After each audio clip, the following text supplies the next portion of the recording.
Boa noite, com a graça e a paz de Jesus.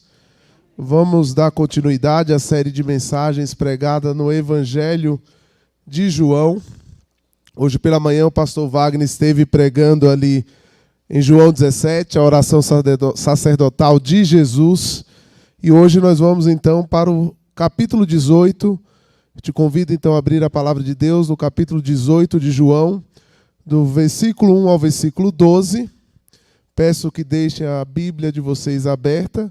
Entretanto, vou fazer a leitura somente para ganharmos tempo do verso 4 a 6, mas iremos fazer a exposição de todos os versículos. Mas leiamos então o verso 4 e 6, que diz assim: Então Jesus, sabendo de tudo o que ia acontecer com ele, adiantou-se e perguntou-lhes: A quem vocês estão procurando? Eles responderam: A Jesus o Nazareno. Então Jesus disse: Sou eu. Ora, Judas, o traidor, também estava com eles. Quando Jesus lhes disse: Sou eu, recuaram e caíram por terra. Senhor nosso Deus, nosso Pai, te agradecemos pela tua palavra que é viva e eficaz. Senhor, me ajuda na exposição da tua palavra, esteja comigo e que tudo que eu venha falar aqui venha ser para a tua honra e para a tua glória, Senhor. Abre os nossos corações, nos dá entendimento da tua palavra, Senhor. Fala conosco, como o Senhor já tem falado durante este culto. É isso que nós te pedimos, no nome de Jesus. Amém. Meus irmãos, o cenáculo já havia ficado para trás. Agora era a hora de cruzar o Vale do Cedron e entrar ali nas encostas dos Montes das Oliveiras, em busca de um lugar de oração. Então Jesus se afasta agora da multidão para estar com seus discípulos. E é interessante que depois dele se consagrar para o sacrifício, Jesus aqui agora ele não faz nenhuma tentativa de ocultar-se dos seus inimigos. Ao contrário, ele vai para o lugar onde Judas normalmente podia encontrá-lo. E em relação à paixão, que são os eventos e os sofrimentos que antecedem a execução de Jesus, o evangelista João tem citações que não encontramos nos outros três evangelhos. Por exemplo, os romanos em João têm um papel mais central do que nos outros três evangelhos. Eles aparecem, inclusive, na cena da prisão. E Pilatos aqui vai tomar muito mais espaço. Não só há um registro da agonia de Jesus no Getsêmani, mas também percebemos com maior detalhe que Jesus está no controle de toda a situação. Não há em João, por exemplo, a menção do beijo traiçoeiro de Judas. É em João que Jesus vai em direção à sua prisão e controla tudo. É ele quem interroga os soldados e demonstra sua glória ao ponto deles caírem para trás no chão. E há diversas passagens em João que não se encontra em paralelo ali com os sinóticos. Por exemplo, o ato de levar Jesus a Anás, sua resposta ao sumo sacerdote oficial que lhe bateu, os diálogos entre Jesus e Pilatos, e entre Pilatos e os judeus, a declaração de que Jesus levou a sua própria cruz, uma citação sobre o significado da inscrição na cruz e a criação do elo entre Jesus, sua mãe e o discípulo amado, e o grito na cruz. Todas essas são peculiaridades do Evangelho de João. E diante do texto que foi lido hoje, nós vamos destacar alguns pontos. Do verso 1 ao verso 4, nós percebemos a suprema coragem de Cristo. Primeiro, no verso 1, Jesus procura então um lugar de refúgio. Diz assim o verso 1. Depois de dizer isso, Jesus, juntamente com seus discípulos, saiu para outro lado do ribeiro de Cedron, onde havia um jardim, e ali entrou com eles. O relato da agonia de Jesus no jardim do Getsêmani é uma misteriosa passagem das Escrituras. Contém coisas que os mais sábios expositores, arqueólogos, teólogos não conseguem explicar plenamente, porque ninguém jamais passou pelo aquele sofrimento que Jesus experimentou ali no Getsêmani. Seu sacrifício total, a sua completa obediência à vontade do Pai, era um tipo de morte para que pudesse salvar pecadores. E o inferno, tal como ele é, veio até Jesus no Getsêmani e no Gólgota. Então o jardim do Getsêmani ficava no pé do Monte das Oliveiras, do outro lado do ribeiro do Cedron, em frente do Monte Sião, onde estava situado ali o templo. Getsêmani, que vai significar prensa de azeite, ou lagar de azeite. Então foi naquela prensa de azeite, no meio daquele olival, que Jesus ergue os céus, um forte clamor, regado por abundantes lágrimas, como o autor de Hebreus vai falar. Ali ele trava, então, a mais cruel batalha de toda a humanidade. Imagine você a maior guerra do mundo. Imagine a história da Primeira Guerra, da Segunda Guerra Mundial. Imagine a guerra que nós estamos tendo agora entre o povo de Israel e a Palestina, a guerra da Ucrânia e a Rússia. Imagine terríveis guerras. Essas não é de fato a maior guerra, é a maior batalha. A maior batalha que a humanidade teve na sua história foi travada por Jesus na cruz. E é interessante que aqui no verso 1, João nos informa que Jesus saiu do cenáculo para o jardim. Não foi uma saída de fuga, mas foi uma saída de enfrentamento. Jesus fez isso em favor de mim. Jesus fez isso em favor de cada um de vocês. Jesus fez isso por amor, de maneira voluntária. E aí dos versos 2 a 9, nós vamos aqui observar um traidor ingrato, que é Judas Iscariotes. Embora apóstolo, Judas nunca foi alguém convertido. Ele era um diabo, ele era um ladrão, ele era um traidor. E por ganância ele entregou Jesus aos sacerdotes. Por 30 moedas de prata, Judas traiu o próprio Cristo. E agora é ele, Judas, quem vai liderar a tropa que vai fortemente armada ao Getsêmani para prender Jesus. Infelizmente, meus irmãos, muitas pessoas são assim. Se vendem por qualquer miséria. Buscam em prazeres, momentos que vão te satisfazer. Muitas pessoas se vendem por qualquer coisa. Trai parentes, trai amigos, trai a sua própria esposa, o seu próprio marido, por um momento de lazer, por pouca coisa, por algo que é ali momentâneo e que depois vai passar. Então esse era Judas, um traidor. Ele não era convertido, embora ele fizesse parte do colégio apostólico, ele não era que tinha Jesus. E alguém que teve o privilégio de ter andado com Jesus, de ter sido chamado pelo próprio Cristo. Mas a dureza do seu coração não fez com que ele se convertesse e entregasse a sua vida a Jesus. E esse Judas Iscariotes, ele não é apenas acompanhado não apenas por judeus oficiais do templo, mas também por soldados romanos. Tratava-se ali de uma corte. Uma corte completa tinha 1.000 homens, 700 soldados de infantaria e 240 soldados de cavalaria. Por essa razão é que essa corte foi chamada para apoiar ali os guardas do templo, por esta mesma razão. Porque não era interessante para o Sinédrio que a prisão de Jesus causasse um escândalo, porque muitas pessoas já estavam começando a seguir o Messias. Então nada disso era interessante para eles, que existisse ali uma resistência das massas populares que estavam entusiasmadas com Jesus. Por isso que eles tentam fazer tudo de maneira secreta. E o verso 2 nos diz: Judas, o traidor, também conhecia aquele lugar, porque Jesus muitas vezes havia se reunido ali com os seus discípulos. Então Getsêmani era um lugar costumeiro de encontro de Jesus com seus discípulos. Era um lugar tranquilo de oração e provavelmente também um lugar de ensino. Não somente Judas conhecia o lugar, mas também Jesus sabia que Judas o conhecia. E mesmo assim Jesus foi para lá. Então o bom pastor, Jesus, não estava indo para ser pego. Não, ele foi para entregar a sua própria vida como um sacrifício voluntário. Ele foi porque ele quis. E ele sabia que Judas conhecia muito bem aquele lugar. E aí no verso 3, nós vemos que Judas então levou esse grupo fortemente amado. Diz assim, tendo, pois, Judas recebido a escolta e alguns guardas da parte dos principais sacerdotes e fariseus, chegou a esse lugar com lanternas, tochas e armas.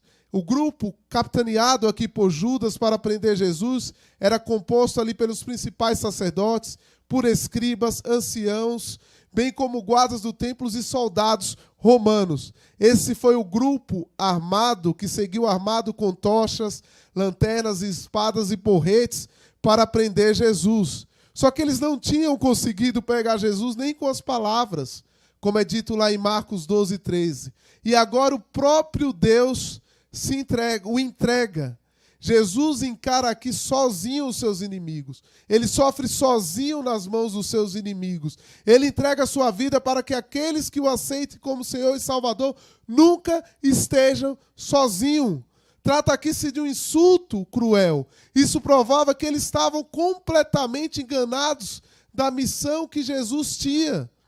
Jesus se sentiu amargamente insultado, como fica claro em suas palavras lá em Mateus 26, 55.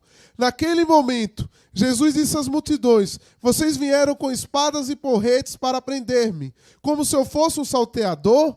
Todos os dias no templo eu me assentava ensinando e vocês não me prenderam. Muitas pessoas, meus irmãos, até hoje não entendem o motivo pelo qual Jesus veio ao mundo. Muitas pessoas, infelizmente, querem Jesus, por exemplo, como se fosse um gênio da lâmpada mágica, de que ele faz seus pedidos e ele recebe o que ele quer. Muitos querem Jesus somente para o abençoar, para o fazer prosperar.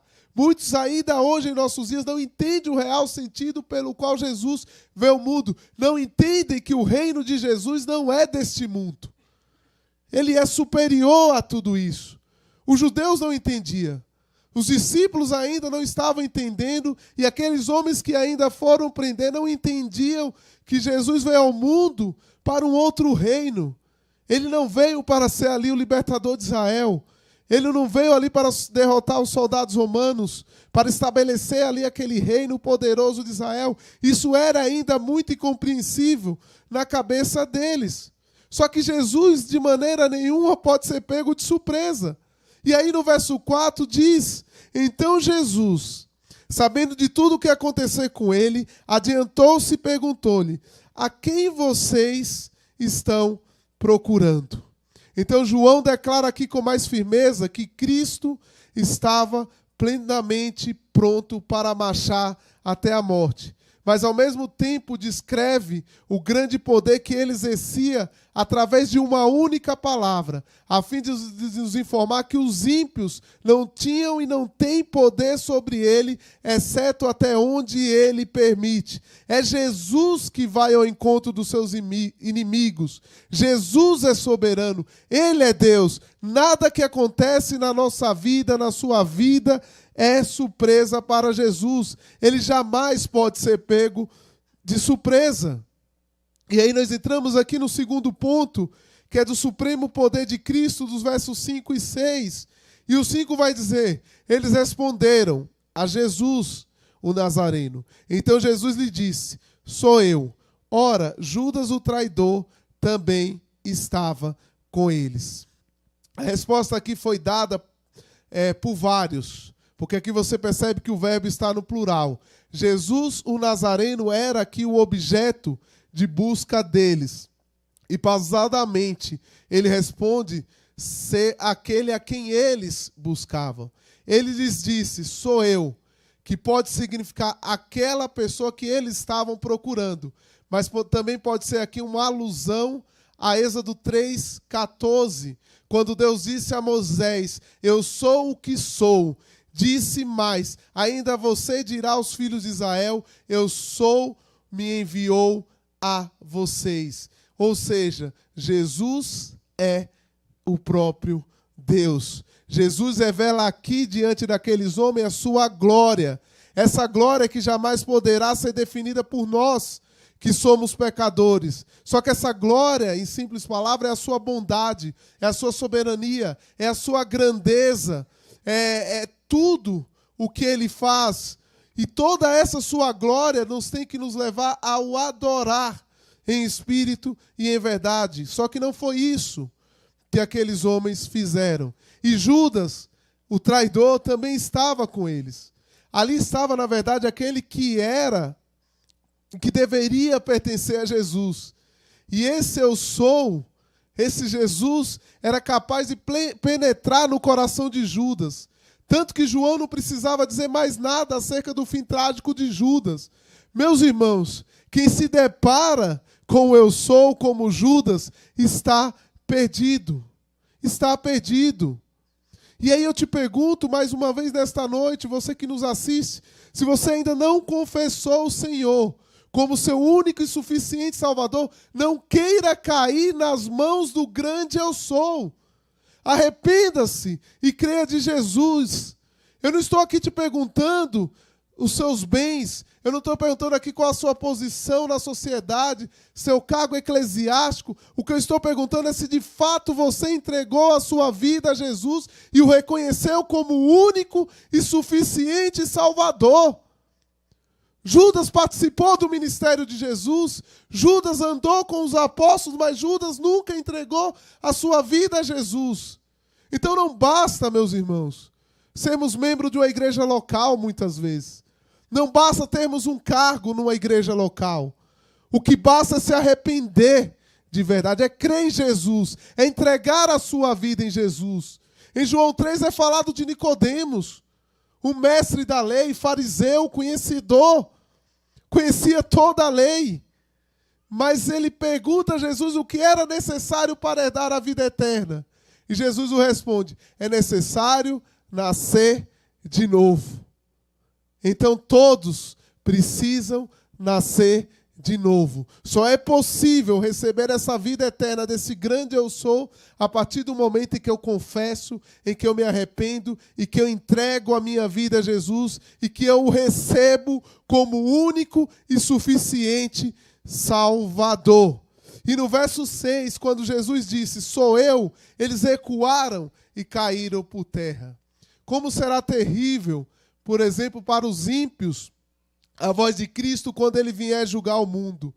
Naquele momento ele não passava ali de um cordeiro pronto para o sacrifício. Sua majestade, no que diz respeito à sua aparência, estava totalmente ofuscada.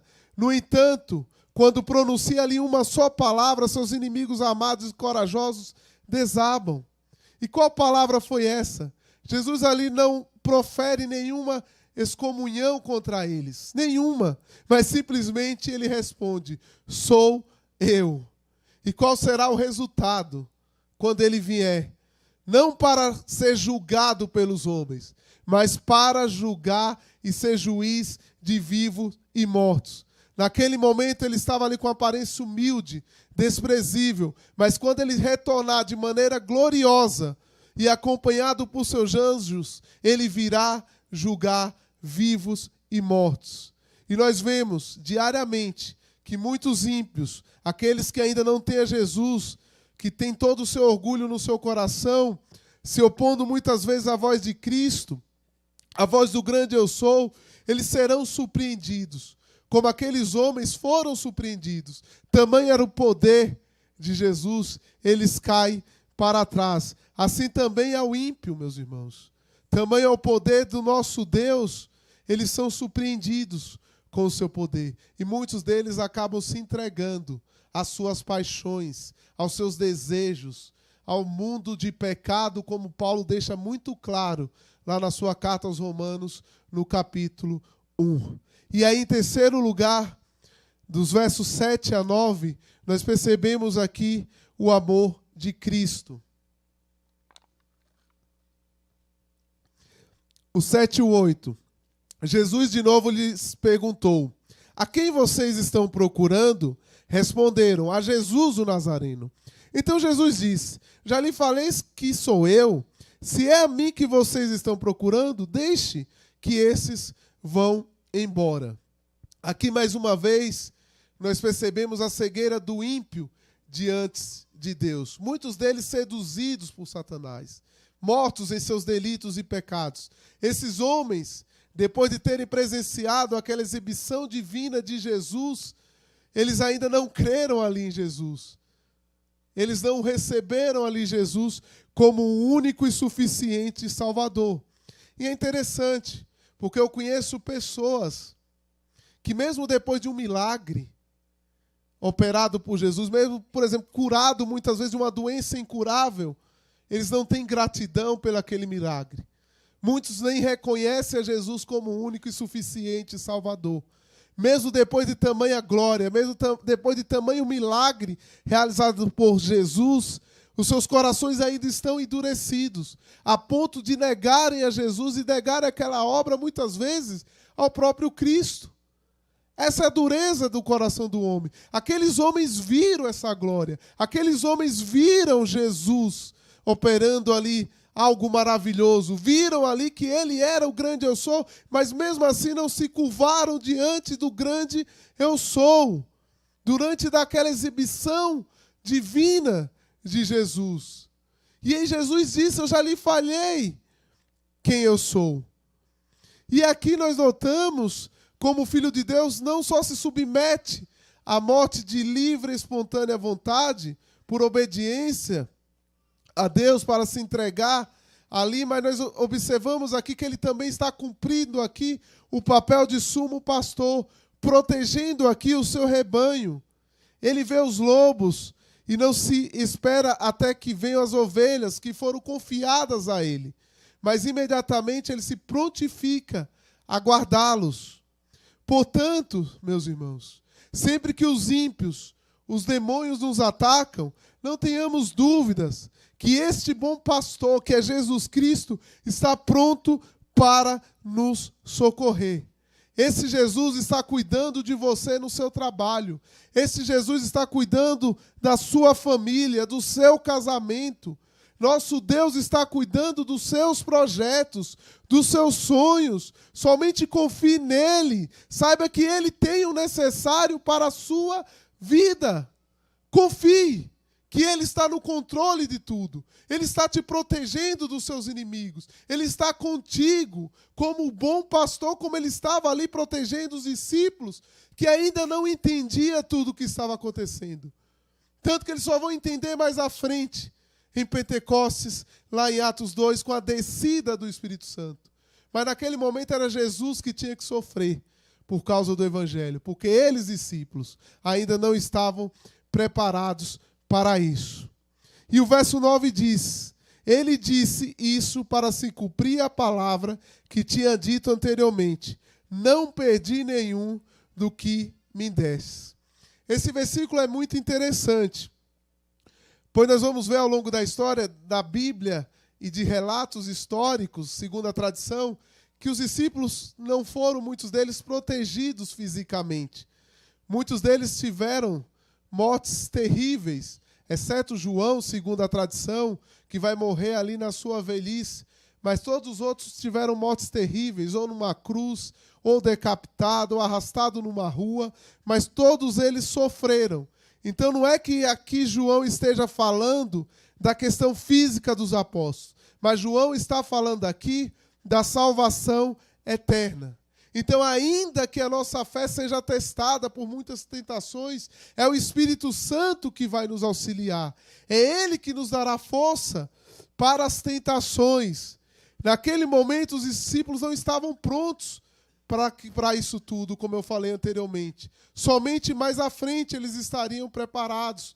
Mas era aqui que Jesus estava cuidando da salvação deles. E aí eu não sei qual tem sido a tua luta. Eu não sei quais são as suas tentações. Eu não sei pelo que você tem passado. Mas hoje Deus está dizendo, através da sua palavra, aguente firme, vai passar. Ele está contigo. E por mais que não passe, Ele está cuidando da tua salvação. Ele assegura a sua salvação por meio de Cristo Jesus. Por meio de Cristo Jesus. Então somente confie, independente das dificuldades que você esteja passando, das dores, das lutas, das doenças, saiba que você é salvo por Cristo. E esse é o maior milagre que alguém pode receber, que é essa salvação por meio de Cristo Jesus. É dessa salvação que João está falando aqui. E é interessante que eu lembro agora do pastor Russell Shedd. Uma vez perguntaram para ele quem te salvou? E aí ele responde, mais ou menos assim, nós podemos perder a salvação? Aí ele responde, depende de quem te salvou. Se foi você mesmo ou se foi homem, esquece, você vai perder. Mas se foi Jesus que te salvou, você nunca perderá a sua salvação. Então, por mais que nós soframos, e não é fácil, esse processo de santificação ainda em terra é muito difícil. Nós vamos passar por lutas, nós vamos passar por dificuldades, nós vamos passar por tentações. Não é fácil. Nós vamos querer muitas vezes fazer o bem e vamos fazer o mal, como Paulo diz. E nós vamos fazer coisas que são erradas diante de Deus. Mas é por meio do Espírito Santo, é por meio desse Jesus que nós alcançaremos vitória. Ele está conosco em todos os momentos. Em quarto lugar, nós observamos aqui nos versos 10 a 12 a obediência de Cristo. E no verso 10 e 11, nós aprendemos que nós não devemos agir por nossas próprias forças. Então Simão Pedro puxou da espada que trazia e feriu o servo do sumo sacerdote, cortando-lhe a orelha direita. E o nome do servo era Malco. Mas Jesus disse a Pedro, guarde a espada na bainha. Por acaso não beberei o cálice que o meu pai me deu?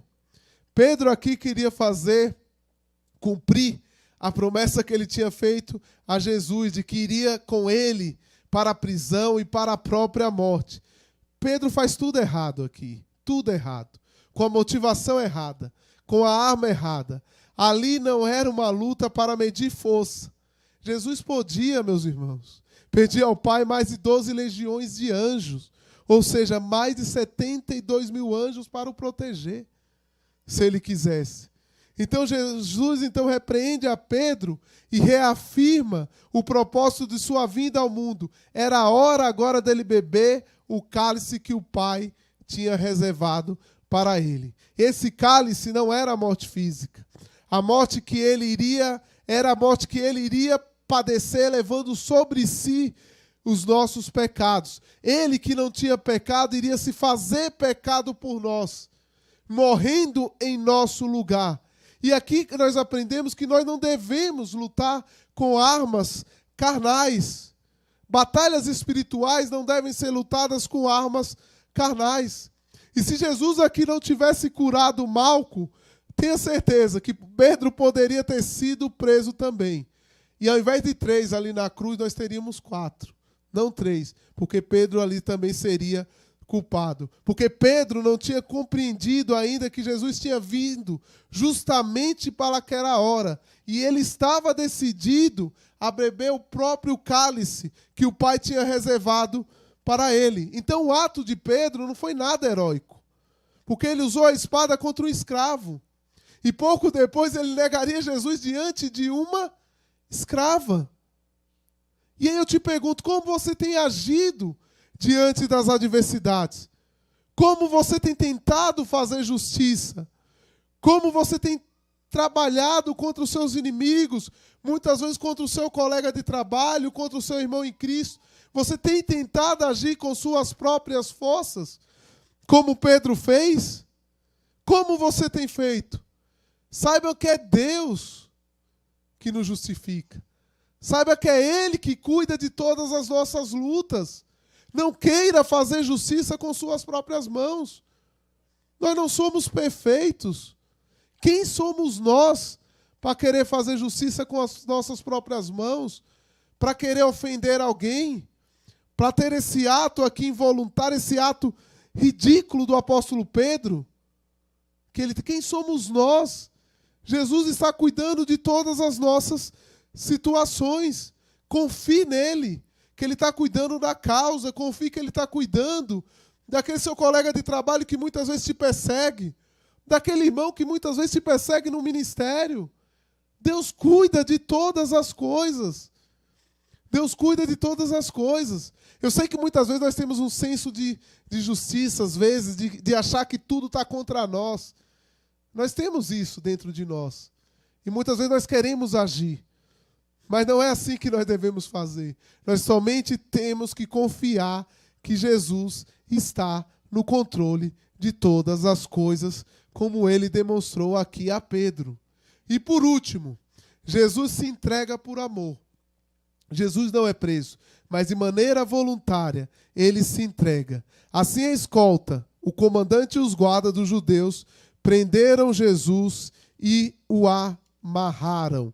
Então nós vemos aqui que finalmente a tropa de soldados e guardas do templo, gentios e judeus, entram em ação. E essa ordem é dada pelo comandante. Jesus então é seguro nas mãos do sumo sacerdote. Jesus, o Filho de Deus, Jesus, que rompeu as algemas da enfermidade, do pecado e da morte, agora está algemado. Porém, os inimigos de Jesus não prevaleceram sobre ele pela força. Ele mesmo se entregou. Ele voluntariamente deu a sua vida. Na mesma hora em que os inimigos pensaram que estavam prevalecendo sobre Jesus, eles estavam apenas cumprindo a vontade do soberano e eterno Deus. Eles estavam somente cumprindo a vontade de Jesus. Jesus veio ao mundo para isso. Jesus veio ao mundo para morrer pelos nossos pecados. Jesus veio ao mundo para ser o sacrifício perfeito. Não tinha quem pudesse impedir que Jesus fosse à cruz. O próprio Pedro, que eu citei, tentou uma vez impedir Jesus de ir à cruz, deixando ser usado ali por Satanás. E Jesus fala: arreda-se daqui, Satanás. Então Jesus veio ao mundo para isso. Essa é a principal missão de Jesus. E aí eu lembro, meus irmãos, de Isaías 53, algumas partes, 700 anos antes, mais à frente, quando nós entrarmos nas mensagens sobre a crucificação, sobre a morte de Jesus, sobre a ressurreição, nós vamos entender um pouco mais Isaías 53, algumas partes que vai nos dizer que não havia nele nenhuma beleza, nada que o agradasse, ele que era desprezado, ele que era o mais rejeitado entre os homens de dores, que soube o que é padecer, ele que tomou sobre si as nossas enfermidades, as nossas dores ele levou sobre si, ele que foi trapassado por causa das nossas transgressões, ele que foi oprimido, humilhado, mas de maneira nenhuma abriu a boca, como o cordeiro foi levado ao matadouro e como ovelha muda diante dos seus tosqueadores, ele não abriu a boca. Ele foi ferido por causa da transgressão do seu povo. Todavia, ao Senhor, contudo, foi do agrado de Deus moê-lo. Contudo, ele levou sobre si o pecado de muitos, e por muitos também as transgressões ele intercedeu. Lembre-se sempre do sacrifício de Cristo na cruz. Lembre que precisou aqui de 1000 homens para procurar aquele que não tinha pecado nenhum, aquele que era inocente, que não tinha do que ser culpado. Mas ele fez tudo isso por amor de mim. Ele fez tudo isso por amor de vocês, por amor de cada um de nós, para nos possibilitar a vida eterna. Jesus sofreu o cálice. Se possível, afasta-se de mim esse cálice, porém, seja feita a tua vontade. Está consumado, nós vamos ver mais à frente. Então agradeça a Deus pelo sacrifício dele. Agradeça porque um dia ele enviou Jesus Cristo para morrer naquela cruz. Agradeça porque somente Cristo nós podemos alcançar a vida eterna. Arrependa-se dos seus pecados. Entregue a sua vida a Jesus se você ainda não fez isso. Creia nele como o único e suficiente Salvador. E eu digo isso a você também, que nos acompanha pela internet. Coloque aí no chat. Coloque que você está entregando a sua vida a Jesus. Que você está recebendo ele como o único e suficiente Salvador. Porque só existem 2 caminhos. Ou o caminho com Cristo, ou o caminho de condenação eterna, que será o inferno. Lugar de choro, lugar de ranger de dentes.